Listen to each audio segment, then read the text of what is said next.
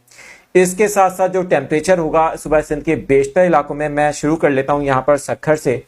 Note कर लें, सखर में 25 से 31 मई तक टेम्परेचर 49 या 50 सेल्सियस 50 डिग्री सेंटीग्रेड तक जा सकता है। नवाबशाह के अंदर 47 से 48 डिग्री सेल्सियस तक टेम्परेचर जा सकता है अगले एक हफ्ते के अंदर, लास्ट के जो मई के दिन है। नवाबशाह के बाद डायरेक्टली आते हैं मीरपुर खास पर। नोट कर लें, मीरपुर खास का टेम्परेचर 42 से 46 सेल्सियस तक जा सकता है 25 से 31 मई तक।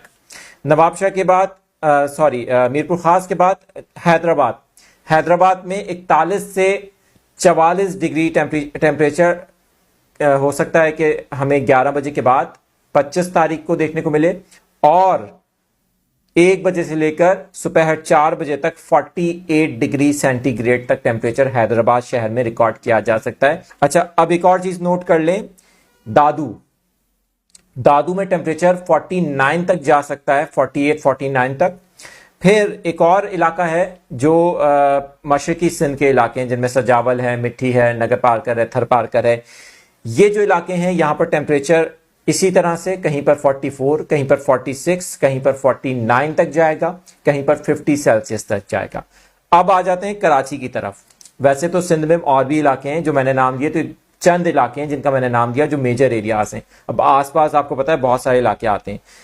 कराची समेत सूबा सिंध की साहिली पट्टी, देखिए आपने देखा होगा कि एक चीज है कि कराची में समुद्री हवाओं की शिद्दत में कुछ कमी आपको आज हफ्ते को देखने को मिली।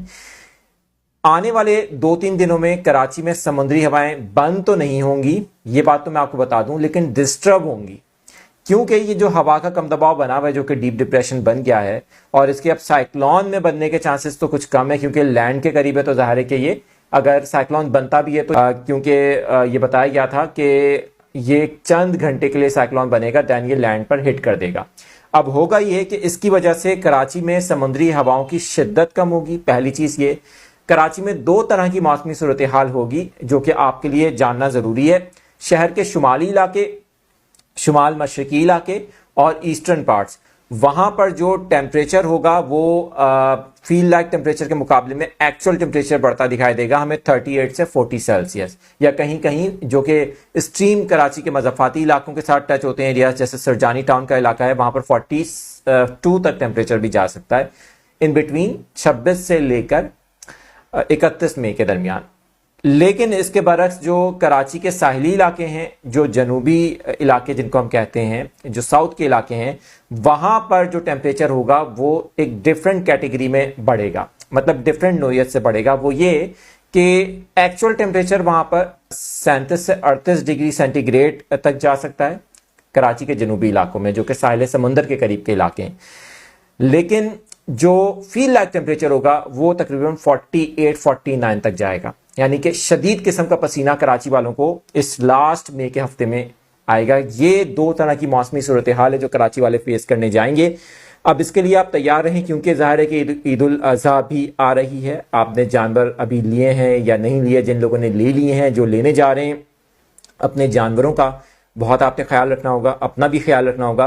क्योंकि देखें, दो तरह की कंडीशन है। सरजानी टाउन में पसीना नहीं बहेगा तो आपको ड्राइनेस फील होगी। डिफेंस में रहने वाले शहरियों को पसीना आएगा और शदीद पसीना आएगा और हब्स बहुत ज़्यादा हो सकती है, क्योंकि हवा चलेगी तो सही लेकिन वो महसूस नहीं होगी, उसकी शिद्दत कम होगी।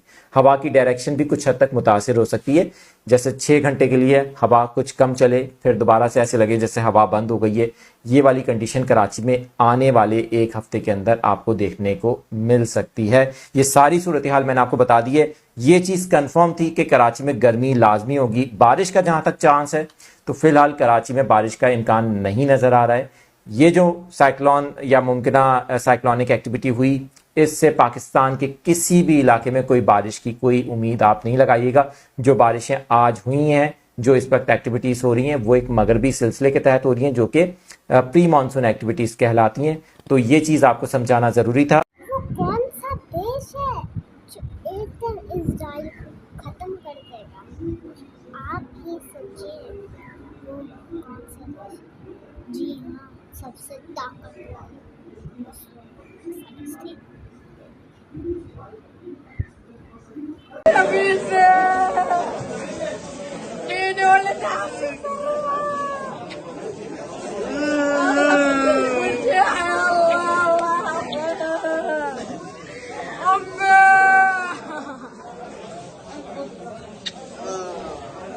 वो कौन सा देश है जो एक दिन इजराइल को खत्म कर देगा?